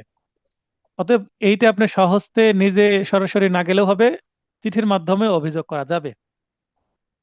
পেশাগত অসদাচরণের জন্য নিম্ন তফসিল বর্ণিত অ্যাডভোকেটের বিরুদ্ধে অভিযোগ প্রসঙ্গে বিষয় অভিযোগ: জনাব, যথবিহিত সম্মান প্রদর্শনপূর্বক নিবেদন এই যে, এই ভাষাটা এক একজনের এক এক রকম হতে পারে। এবার এই যে আবেদনপত্রটা এখানে আমি পয়েন্ট আউট করেছি, পয়েন্ট আউট করলে মনে রাখতে সুবিধা হয়, তাই ঢালাওয়ের থেকে পয়েন্ট আউট করলে সমস্যা নাই, বরং নম্বর পাওয়ার ক্ষেত্রে এটাই ভালো পদ্ধতি। নিম্ন তফসিল বর্ণিত অ্যাডভোকেট, এখানে অ্যাডভোকেটের নাম উল্লেখ করছি না, কারণ শেষে আমি অ্যাডভোকেটের নাম তফসিল আকারে দিয়ে দেব, সিভিল মামলায় যেভাবে দেওয়া হয়। আর এই যে দরখাস্ত, এটা একটা সিভিল প্রসিডিউরেরই অংশ, এটা কিন্তু ক্রিমিনাল প্রসিডিউর না। কোনো অ্যাডভোকেট যদি আচরণবিধি লঙ্ঘন করে সেটা কোনো ক্রিমিনাল অফেন্স হবে না, সেইটা হবে সিভিল লাইবিলিটি। তাহলে অব্লিগেশনটা যেহেতু সিভিল, তাই সিভিল স্টাইলে আপনাকে উপস্থাপন করতে হবে, তাই আমি তফসিল আকারে দিচ্ছি। এটা একটা সিভিল আর্জির মতো করে। রাজশাহী আইনজীবী সমিতির একজন সদস্য, আপনারা নিজ নিজ আইনজীবী সমিতির কথা উল্লেখ করতে পারেন, অথবা প্রশ্নে যদি উল্লেখ করা থাকে অ্যাডভোকেটের নাম এক্স বা রহিম করিম, যে যেটাই থাকুক না কেন, আইনজীবী সমিতির নাম বা বার অ্যাসোসিয়েশনের নাম উল্লেখ যদি থাকে সেটাই লিখতে হবে। আপনি তখন আর পরিবর্তন করতে পারবেন না। প্রশ্নে যদি উল্লেখ না থাকে আপনি ইচ্ছা মতন নাম ব্যবহার করতে পারবেন, কিন্তু যদি উল্লেখ না থাকে উল্লেখ থাকে তাহলে কিন্তু সেটাই উল্লেখ করতে হবে, তখন পরিবর্তন করলে কিন্তু নম্বর পাবেন না। তিনি দীর্ঘদিন, এখানে তিনি ব্যবহার করছে, যদিও অ্যাডভোকেট আচরণবিধি লঙ্ঘন করেছেন তাও সম্মান দিয়ে কথা বলতে হবে তাকে। দীর্ঘদিন ব্যাপী আইনজীবীদের জন্য অবশ্য পালনীয় ক্যাননস অফ প্রফেশনাল কন্ডাক্ট এন্ড ইটিকুইট পরিপন্থী আচরণ করে আসছেন। স্থানীয় আইনজীবী সমিতিতে তার বিরুদ্ধে লিখিত অভিযোগ করেও কোনো প্রতিকার পাওয়া যায় না। তার মানে আপনি ইতিপূর্বে স্টেপ নিয়েছিলেন, যেটা কাজ হচ্ছে না। স্থানীয় বারের যারা সভাপতি আছেন, সেক্রেটারি আছেন, তারা কিছু করতে পারছেন না, তারপরে আপনি উচ্চ লেভেলে যাচ্ছেন, এটা আপনি বোঝালেন। তারপরে 2 নম্বর পয়েন্টটা হচ্ছে প্রশ্নে উল্লেখিত ঘটনার বর্ণনা। প্রশ্নে যেটা চাইবে, যে প্রবলেমটা দিবে যে এই কাজটা করেছে, ওই কাজটা আপনি 2 নম্বর পয়েন্টে দিয়ে দিলেন, সেটা প্রশ্ন থেকে আপনাকে হেল্প নিতে হবে। 3 নম্বর, উক্ত কার্যের মাধ্যমে তিনি ক্যাননস of professional conduct and e ticket এর অধ্যায় এত বিধি এত, এখন আপনাকে মনে রাখতে হবে যে কাজটা করলে এটা অধ্যায় এত বিধি এত এর স্পষ্ট লঙ্ঘন করেছেন, এটা আপনি বলবেন, তাহলে অধ্যায় আর বিধি আপনার মনে রাখতে পারলে ভালো। 3 নম্বর পয়েন্টে আপনার সেটা উল্লেখ করতে হবে, তার মানে আপনি আইন সম্পর্কে স্পষ্ট জানেন কোথায় আছে কিভাবে আছে। উক্ত অসদাচরণের জন্য the Bangladesh legal practitioners and bar council order 1972 এর অনুচ্ছেদ 33 এর বিধান মতে গঠিত ট্রাইব্যুনালের নিকট অত্র অভিযোগটি সুষ্ঠু তদন্ত ও ন্যায় বিচারের জন্য প্রেরণ করা একান্ত আবশ্যক বা প্রেরণ একান্ত আবশ্যক। তাহলে 33 অনুচ্ছেদ বা আর্টিকেল 33 অনুসারে কি হয়, ট্রাইব্যুনাল গঠন করা হয়, সেই ট্রাইব্যুনালে আমার যে অভিযোগ এটা আমি দিতে বলছি, তাহলেই তো অ্যাডভোকেটের বিরুদ্ধে কার্যক্রম শুরু হবে। অন্যথায় নিম্ন তফসিল বর্ণিত অ্যাডভোকেটের অসদাচরণ প্রতিনিয়ত বৃদ্ধি পাবে, মানে একটার পর একটা সে লঙ্ঘন করতেই থাকবে, যা রাজশাহী আইনজীবী সমিতির সার্বিক আইন শৃঙ্খলা পরিস্থিতির উপর বিরূপ প্রভাব সৃষ্টি করবে। তাহলে এর প্রভাব খুব খারাপ হবে, এটা আপনি বললেন।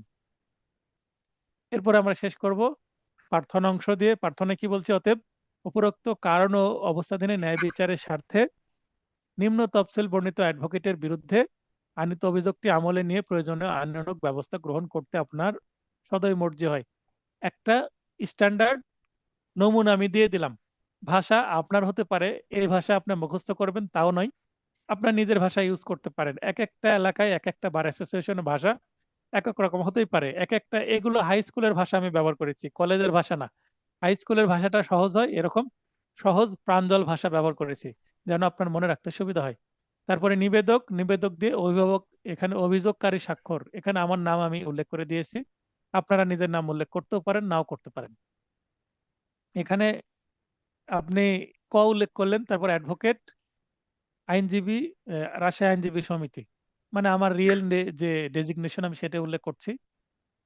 এখানে শুধুমাত্র কি অ্যাডভোকেট আরেকজন অ্যাডভোকেটের বিরুদ্ধে অভিযোগ করতে পারে এমনটি নয়, একজন সাধারণ মানুষও করতে পারে, একজন প্রতিষ্ঠানও করতে পারে, আবার কোনো কোর্টও করতে পারে। তফসিলে অসদাচরণকারী অ্যাডভোকেটের নাম সদস্য নং, এভাবে ডট ডট দিয়ে রাখলেন, উল্লেখ করার দরকার নেই। রাজশাহী আইনজীবী সমিতি মানে অ্যাডভোকেটের পরিচয়, এটা এটা অভিযোগকারীর পরিচয়। তফসিলে যে অসদাচরণ করেছে অপরাধী, তার পরিচয়। অপরাধী বলা যাবে না, অসদাচরণকারী বলতে হবে, কারণ এটা তো অপরাধ না, এটা হচ্ছে বিধির লঙ্ঘন। অপরাধ হতে হলে কোনো আইনে সেটা অপরাধ বলে সংজ্ঞায়িত হতে হবে, পেনাল কোড হোক, যৌতুক মামলা হোক, নারী শিশু হোক। হলফনামা বা এফিডেভিট, যে কোনো একটা শব্দ ব্যবহার করবেন, হলফনামা অথবা এফিডেভিট, যে কোনো একটা। দুইটা ব্যবহার করার দরকার নাই, দুইটা ব্যবহার করলেও প্রবলেম নাই। তাহলে এফিডেভিটে যিনি অভিযোগ করছেন তার ডিটেলস দেওয়া আছে, এখানে আমার ডিটেলস দেওয়া আছে। শপথপূর্বক এই মর্মে ঘোষণা করছি যে আমি একজন সাবালক এবং বাংলাদেশের স্থায়ী নাগরিক। পত্র হলফনামা সম্পাদন করতে আমার আইনগত কোনো বাধা নেই, মানে আমি কোনো মাইনর না, ইনসান না, ইডিয়ট না। দরখাস্তে বর্ণিত অভিযোগ বিষয়ে আমি বিস্তারিত জানি, মানে যে দরখাস্ত আছে এটাতে আমার বিস্তারিত বিষয় আছে। আমার বিশ্বাস ও অবগতি মতে দরখাস্তের যাবতীয় বর্ণনা সত্য ও সঠিক জেনে অ্যাডভোকেট সাহেবের উপস্থিতিতে অত্র হলফনামায় নিজ নাম স্বাক্ষর করলাম। এখানে হলফকারীর স্বাক্ষর মানে যিনি অভিযোগ করছেন অভিযোগকারী স্বাক্ষর, হলফকারী আমার সম্মুখে নিজ নাম স্বাক্ষর করলে আমি তা শনাক্ত করলাম। এখানে অ্যাডভোকেট জজ কোর্ট রাজশাহী। আচ্ছা, আমি যদি অভিযোগ করি তাহলে আমার নামটা কোথায় হবে? এই যে নিবেদকের নিচে আমার নাম হবে, অভিযোগকারীর নাম হবে। এখন আমি অ্যাডভোকেট, এখন এফিডেভিট যদি আমি করি তো আমার এখানে শহীদুল ইসলাম পারভেজ নাম ঠিকানা আসছে, তো এর নিচে আরেকজন অ্যাডভোকেট আমার আলাদা করে লাগবে, কারণ আমি যখন হলফ করছি আমার হলফটা সত্যায়ন করার জন্য, শনাক্ত করার জন্য আরেকজন অ্যাডভোকেট লাগবে। একজন সাধারণ মানুষ যদি, কোনো ব্যক্তি, ইন্ডিভিজুয়াল কোনো ব্যক্তি বা কোনো প্রতিষ্ঠান যদি আবার কি করে অভিযোগ করে, তো নিবেদকের কাছে তার নাম হবে, এবং তারও কিন্তু একজন অ্যাডভোকেট লাগবে, কারণ হলফ সম্পাদনের জন্য অবশ্যই কি লাগবে? অ্যাডভোকেটের দরকার আছে। তো এই ছিল আজকের আলোচনা। আজকের আলোচনা থেকে কারো যদি প্রশ্ন থাকে হাত উত্তোলন করবেন।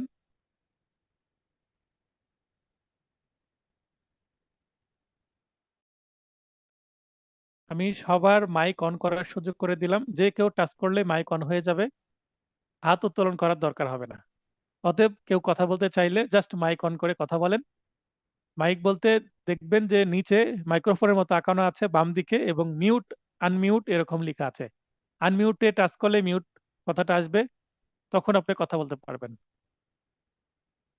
তো যদি কেউ কথা বলতে না চান তার মানে বুঝবো যে হয়তোবা ক্লাসটি আপনি বুঝতে পেরেছেন। এবং হ্যাঁ, প্রবলেমেটিক প্রশ্ন কমন দেওয়া সম্ভব না, প্রবলেমেটিক প্রশ্ন কেউ কমন দিতে পারবে না। তবে কি ধরনের প্রশ্ন আসবে এটা সম্পর্কে ধারণা আমি দিচ্ছি আমার ক্লাসের মাধ্যমে। আর বিগত দুইটা পরীক্ষায় পরপর দুইবারই এই যে তফসিল থেকে যেটা আমি আলোচনা করছি, এই যে ড্রাফটিং, এই ড্রাফটিং কিন্তু চলে এসেছে, মানে রিপিট হচ্ছে বারবার। তো আপনাদের সময় আসতে পারে, না আসুক, আপনার শিখে রাখা ভালো।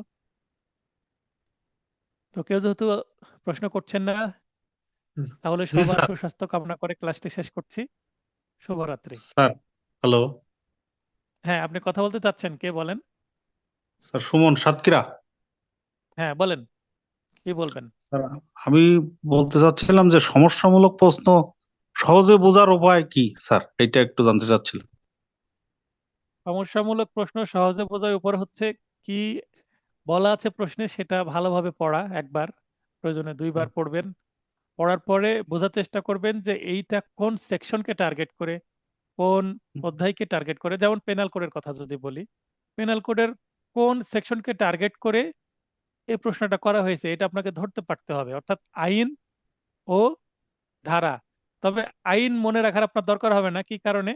কারণ লিখিত প্রশ্নের ক বিভাগ, খ বিভাগ, গ বিভাগ করে বলাই বলাই থাকে যে, মানে যখন আপনি প্রশ্ন দেখবেন বুঝতেই পারবেন এটা পেনাল কোডের প্রশ্ন, এটা সিআরপিসির প্রশ্ন, এইটা সিভিল মানে সিপিসির প্রশ্ন, এটা এভিডেন্স অ্যাক্টের প্রশ্ন। মানে প্রশ্ন দেখলেই বোঝা যাবে, অথবা কিংবা উপরেরটা।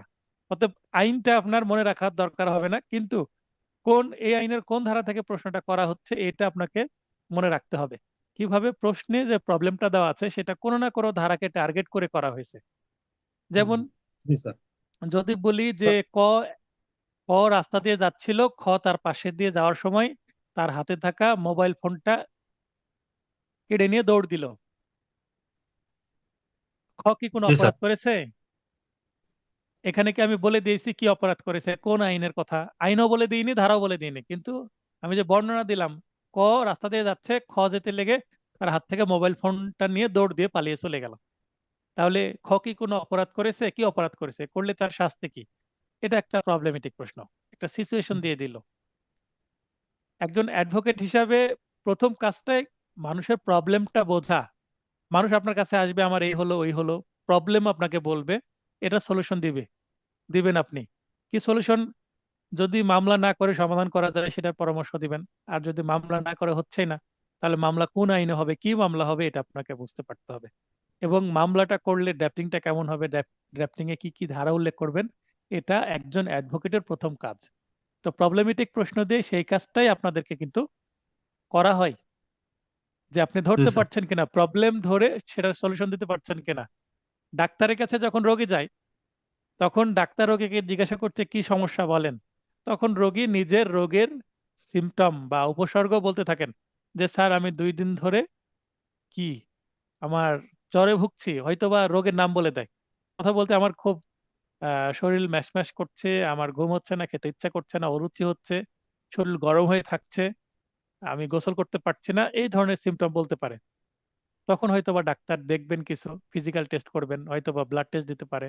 প্যাথোলজিক্যাল টেস্ট, ফিজিক্যাল টেস্ট বলতে ওনার চোখ দেখবেন, জিহ্বা দেখবেন, ঠোঁট দেখবেন, ওনার যে মেশিন আছে স্টেথোস্কোপ, সেটা হয়তোবা বুকে পিঠে লাগিয়ে দেখবেন। এগুলো ফিজিক্যাল টেস্ট। প্যাথোলজিক্যাল টেস্ট বলতে blood test, urine test, স্টুল test, এই ধরনের যে টেস্টগুলো আছে সেগুলো। আর যেগুলো ইমেজিং টেস্ট, এক্স রে আছে, তারপরে ইসিজি আছে, আহ, তারপরে আছে হচ্ছে এমআইআর আছে, সিটি স্ক্যান আছে, এগুলো ইমেজিং, নানা ধরনের টেস্ট আছে। তো আপনাকে যখন অ্যাডভোকেটের কাছে কেউ আসবে, আপনাকে সমস্যা বলবে, সেটা সমাধানের জন্য কি স্টেপ নেবেন সেটা আপনাকে ভাবতে হবে। এটা অ্যাডভোকেটের প্রাথমিক কাজ। তো প্রবলেমেটিক প্রশ্ন দিয়ে কিন্তু আপনাকে সেই ট্রেডিংটাই দেওয়া হচ্ছে। একটা প্রবলেম দিল, যেমন একটু আগে যে উদাহরণ দিলাম, ক এর মোবাইল ফোন খ নিয়ে দৌড় দিল, এটা কি অপরাধ করেছে বলেন তো?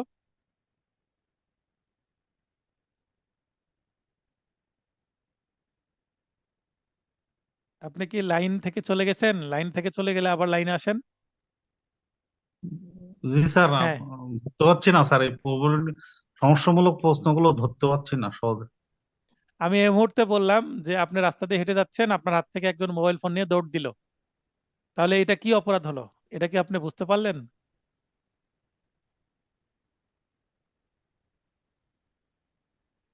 এটা- এটাকে বলে চুরি, পেনাল কোডের চুরি চুরি তিনশো চুরি। আটাত্তর জি ধারায় এটা স্যার। বলা আছে, এটা চুরি চুরি। চুরি চুরি। 378, এবং এটার শাস্তি দেওয়া আছে 379-তে, যেহেতু বাইরের ঘটনা কোনো- তাই 379-তে চুরি, 3 বছর সাজা হতে পারে। আচ্ছা, হতে নন পারে। ভেলেবল সেকশন, ঠিক আছে, নন ভেলেবল সেকশন আপনি মক্কেলকে বলতে পারবেন এই ধারায় মামলা করলে আসামির সহজে জামিন হবে না যদি আপোষ না করে। ঠিক আছে? জি স্যার। তো এইভাবে আপনাকে ধরতে পারতে হবে। ধরতে পারার জন্য কি করতে হবে? আপনাকে বারবার পড়তে হবে, বেশি বেশি পড়তে হবে। বেশি না পড়লে তো আপনি প্রবলেমেটিক প্রশ্ন ধরতে পারবেন না, কারণ হ্যাঁ ধারা হ্যাঁ আপনার জি নলেজে না স্যার। থাকলে আপনি কাজ ধারা করতে পারবেন না, সম্পর্কে কোথা থেকে আসছে। ভালো, জি স্যার, ধারা সম্পর্কে ভালো জ্ঞান থাকতে হবে। ঘটনা, ধারা, সাজা এগুলো সম্পর্কে ধারণা থাকতে হবে, তাহলে আপনি পারবেন। আর কেউ কোনো প্রশ্ন করবেন? আপনি আর কোনো প্রশ্ন করবেন? স্যার ওই যে বিষয়টা বলতেছিলাম, আমাদের নেক্সট ক্লাস তো শনিবারে স্যার, শনিবারে। নেক্সট ক্লাস রুটিনে আছে মঙ্গলবারে, শনিবারে কোনো ক্লাস নাই। শনিবারে স্যার ক্লাস টেস্ট নিতে তো হবে না নাকি স্যার? এই এই শনিবারে ক্লাস টেস্ট হবে না। রুটিন সংক্রান্ত প্রশ্ন আমাকে আলাদাভাবে গ্রুপে টেক্সট করবেন। রুটিনটা দেখলে এই প্রশ্নগুলো করার দরকার হতো না আপনার। রুটিনটা দয়া করে ভালো করে দেখবেন, খুব স্পষ্টভাবে রুটিন করা আছে। রুটিন বুঝতে কি আপনার সমস্যা হয়? না না, সমস্যা নেই স্যার, ক্লাস টেস্টের কথা বলা আছে, কিন্তু এই জন্য শুনলাম যে ক্লাস ক্লাস টেস্টের, টেস্ট যদি হয় হ্যাঁ তাহলে ক্লাস পড়তে হবে। টেস্টের কথা বলা আছে। ক্লাস টেস্টের কথা বলা আছে আগামী শনিবার না, পরের শনিবারে, মেবি 22 তারিখ হচ্ছে। 22 তারিখ, জি স্যার। দুইটা ঠিক সাবজেক্টের আছে। একসঙ্গে ক্লাস টেস্ট হবে। ঠিক আছে? জি জি স্যার, জি স্যার। আর আর ক্লাস রিলেটেড আর প্রশ্ন আছে আপনার? বলেন। তবে আপনাকে না স্যার। পড়তে হবে, মানে না হ্যাঁ পড়ে হ্যাঁ, আপনি, ম্যাজিক নাই যে টিপস দিয়ে দিলাম পাস হয়ে যাবে। পরিশ্রম করতে পড়তে হবে, হবে। পরিশ্রম না করলে কোনো উপায় নাই, কোনো শর্টকাট নাই। জি স্যার। আর আমি আমার স্টুডেন্টকে আমি এটা একটা, দেখবেন আমি ক্লাসে শুধুমাত্র পাস করার জন্য পড়াই না, আপনি অ্যাডভোকেট হিসাবে যেন ভালো করতে পারেন সেই ফাউন্ডেশনটা আপনাদের তৈরি করে দেওয়ার চেষ্টা করি। আমার রিয়েল যে কেস আজকে কি হলো আমার, সেটা একটু ছোট্ট একটু যুক্ত করার চেষ্টা করি।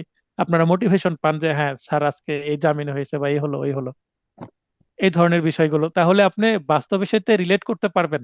অনেকে আছে কোর্টে যাওয়ার সুযোগ পান না, তো আমার এই গল্প থেকে ফিল করতে পারবেন যে হ্যাঁ কোর্টে গেলে এরকম হবে। কারণ প্র্যাকটিক্যাল নলেজ দরকার, এই পেশার মোটিভেশনের দরকার, জন্য দরকার, পেশায় ফাউন্ডেশন হিসেবে দরকার। কোর্টে গিয়ে প্রথমে আমার আমার মাধ্যমে যারা অ্যাডভোকেট হবেন, আমার ভিডিও যারা দেখেন, তারা কিন্তু পরে স্মরণ করবে যে হ্যাঁ শহীদুল স্যার বা অ্যাডভোকেট শহীদুল ভাই, ইনার ক্লাসে আমি এই জিনিসটা জেনেছিলাম, শুনেছিলাম, এখন তো বাস্তবে দেখছি এরকম হয়। প্র্যাকটিস করতে গেলে আপনি এই জিনিসগুলো রিলেট করতে পারবেন।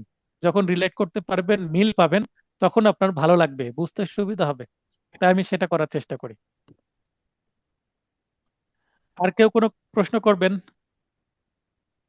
স্যার তো ড্রাফটিং যেহেতু বিষয়ে জানতে চাই। হ্যাঁ অবশ্যই অবশ্যই প্রশ্ন করেন।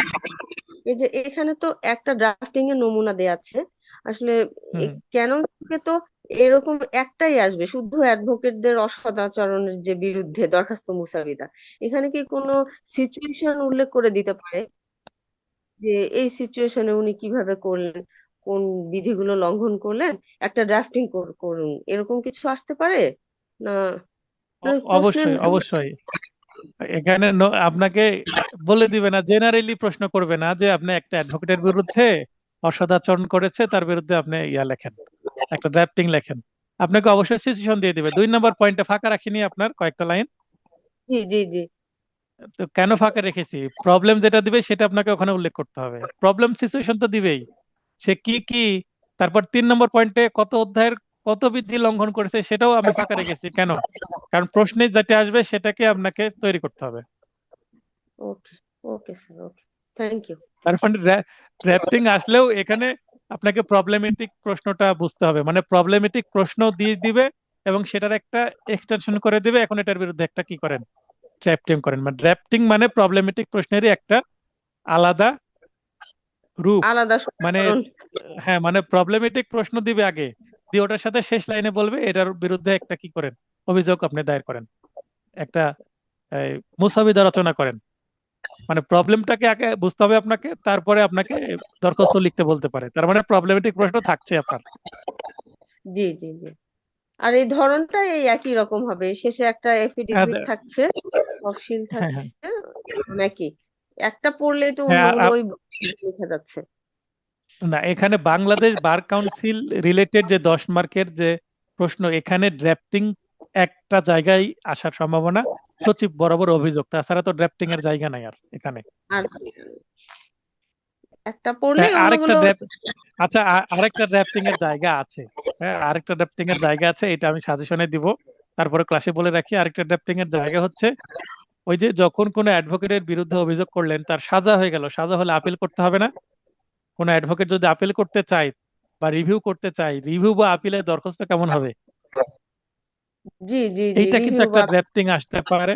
রিভিউ বা আপিলের যে ফরম্যাট, সেটা কিন্তু সিভিল স্টাইলে হবে, সেটা সিপিসির মধ্যেও কিন্তু আমরা পড়িয়ে থাকি। তবে এর মধ্যে একটা অ্যাড করা যেতে পারে, সেটা কিন্তু খুবই উচ্চ লেভেলের। মানে এখান একজন অ্যাডভোকেটের অসৎ আচরণের বিরুদ্ধে সাজা হয়েছে, সাজাতে তাকে রিমুভ করা হয়েছে, সে আপিল করতে চাচ্ছে। রিমুভ মানে তার লাইসেন্স কেড়ে নিয়েছে, আর লাইসেন্স দিবেই না, সাময়িক না, একেবারে পার্মানেন্ট সে রিমুভ। অ্যাডভোকেট মানে আর হতেই পারবে না, ব্যবসা করতে পারবে না সে। তাহলে তার অবশ্যই আপিলে যাবে সে। তাহলে আপিল করতে হলে আপিলের মুসাবিদা কেমন হবে, এটা একটা গুরুত্বপূর্ণ প্রশ্ন হতে পারে। কিন্তু এই ধরনের প্রশ্ন আসার সম্ভাবনা খুবই ক্ষীণ, কারণ আপনারা অ্যাডভোকেট হতেই পারেননি, আপনাকে সাজা দিয়ে আবার আপিলের এই জিনিসগুলো শেখাবে, এটা অনেক উচ্চ লেভেলের হয়ে গেল না? স্যার উচ্চ লেভেলের হলেও আমাদের একটু বোধহয় জেনে যাওয়া ভালো কিছু কিছু বিষয়। কারণ গতবার দেখেন রিটেনের কোশ্চেনটা যে লেভেলের হলো, এটাও তো কেউ চিন্তা করতে পারেনি যে এই লেভেল 30 দিনের মধ্যে অ্যাচিভ করা কি করে সম্ভব। এবার সেটাই। আবার নিয়ে যাবে আমরা জানি না।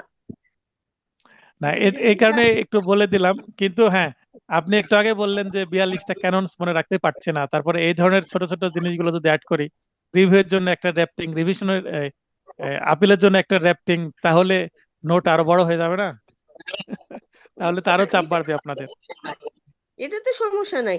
আমার সমস্যা হচ্ছে কি স্যার, ওই যে বিধি ধরে ধরে যে এটা অধ্যায় 1, আমি বলতে পারবো অধ্যায় 1-এ 11টা কি আছে আমার মনে থাকে, কিন্তু আপনি যখন বলবেন বলেন তো এটা কোন বিধিতে, আমি খুব বেশি হলে 3টা 4টা 5টা মনে রাখতে পারি। আমি যদি 11টা মুখস্থ করতে যাই, দেখা যাবে অন্য অধ্যায়ের গুলো আর মনে থাকছে না। মানে সমস্যাটাই এই জায়গায়, শুধু ওই বিধি এখানে নাম্বার আমি আমি প্রায় অর্ধেক কমিয়ে দিব। হ্যাঁ, 20টার মতো দিব। ওই 20টা একটু গুরুত্ব সহকারে মনে রাখবেন, কারণ পারবো। সেগুলো থেকে প্রশ্ন বারবার আসবে। একটু রাখার চেষ্টা করতে হবে। আমি যখন এলএলবি অনার্স প্রথমে ভর্তি হই, তখন মাথায় এত চাপ, এতগুলো ধারা কিভাবে মনে রাখবো। কিন্তু সবগুলো তো লাগে না, সবগুলো তো লাগে না। কিন্তু এখন পেনাল কোডের যে ধারাগুলো থেকে মামলা হয়, সেগুলো তো এমনিতে আমাদের নখদর্পণে চলে আসে। মানে আমি চোখ বন্ধ না করলেও, চোখ খোলা রাখলেও বলতে পারি কোথা থেকে কি আসে বাস্তবে। একটা গল্প শুনলেই কেউ এসে বললো কোন কোন সেকশন দিতে হবে, সেটা আমরা বুঝতে পারি। তারপর একবার বই খুলি, যে ভুল হচ্ছে না তো, আর দু একটা ধারা যুক্ত করা যেত না তো। জি স্যার। তো ঠিক আছে, আর কোনো কিছু বলবেন? না না স্যার, থ্যাংক ইউ, আজকের মতো আর আচ্ছা, কিছু নেই। আপনি এটা করবেন। ঠিক আছে। সবার সুস্বাস্থ্য কামনা করে ক্লাসটি শেষ করছি। শুভরাত্রি।